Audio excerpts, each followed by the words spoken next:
The announcement, it's something that hasn't exactly been a secret, but the excitement around town is big. What's the excitement level like for you guys from within? Well, it's really exciting because it's a new chapter for Ford Field. It's a new chapter for the city to be able to partner with a great institution like the Big Ten Conference and raise the profile of the bowl game, really start new with a brand new bowl game in Detroit is really exciting. And for us, it's just a start. It's where we can build from here. I think that it's as important as anything for us. The big thing that maybe is next would be perhaps a college playoff. What is the thought with that? And I know you guys had to get a bowl game to be able to be in play for that.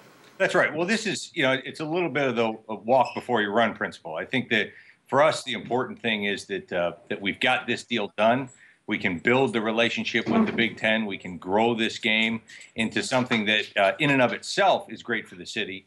But then beyond that, put ourselves and our community in the conversation for the NCAA college playoffs and other types of events like that that are happening in college football right now. What makes this one so much different than what we've seen in the past? There was a MAC team. There was somewhat of a commitment from the Big Ten, but what's the discussion been like with them of what kind of quality team you'll get? Well, I think the discussion has been, first and foremost, that we get a Big Ten team. And there are, as you know, a lot of quality Big Ten teams. And especially now with expansion, I think adding Rutgers and Maryland adds some new dynamic to the conference. There'll be a lot of opportunity to get a great matchup. And I have a high degree of confidence that we'll have another great conference to pair with here as we finalize discussions in the coming weeks. And so when you partner up great conferences, you get great matchups.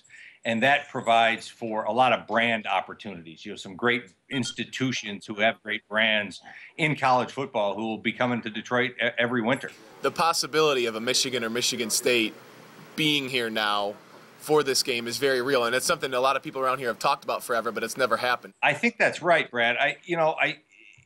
I'm sure that my friends Dave Brandon and Mark Hollis would not want to say that their aspirations are to play in a bowl game in Detroit. I think they're looking to the national championship game, to the Rose Bowl, and those kinds of things.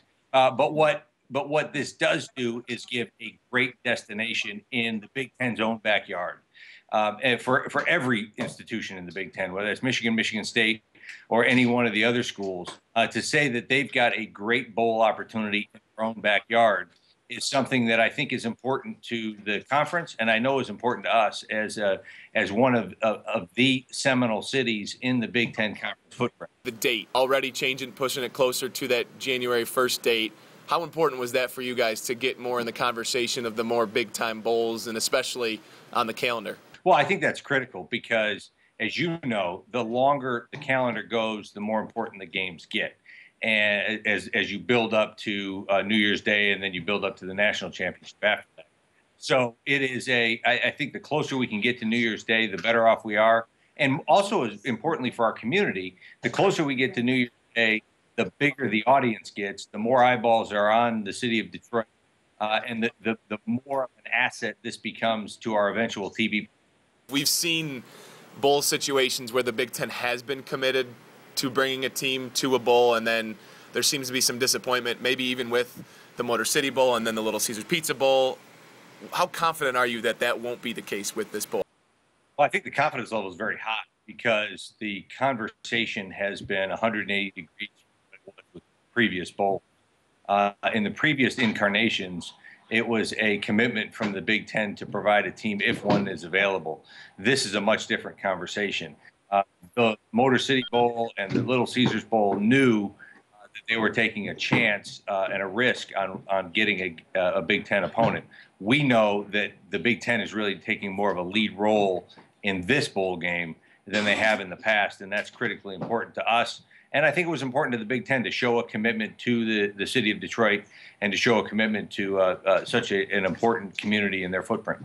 You guys are going to take full control of this bowl, only one of two NFL teams to do so. You've got a lot on your plate already. Why take on such an important, piece of college football landscape?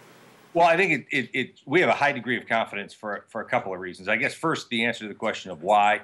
That's simple. The Ford family has a tremendous commitment to our community, and the more they can do to help promote the city of Detroit on a national stage, the more excited they become to do that. And clearly, this bowl game will give us an opportunity to do that and have control over how this game gets presented, how our city gets presented in the context of this game to a nationwide audience. And then how do we pull it off? That, again, is an easy answer because we have a great team of people led by Kelly Urquhart, our VP of events, who has been responsible for a lot of great events at Ford Field. The number of concerts that we've had, we got Bon Jovi coming up this week, and Jay-Z and Justin Timberlake and Kenny Chesney in just a few weeks. These guys have been the backbone behind the Final Four and the Frozen Four when we hosted those events just a few short years ago. So we have a high degree of confidence that we have a world-class staff that can present this game in the fashion that Detroit would expect us to. Tom, I know you've only got a few more days before things kick into high gear, so enjoy your vacation, and thanks for taking the time to do this with us. All right, Brad, I appreciate it, man.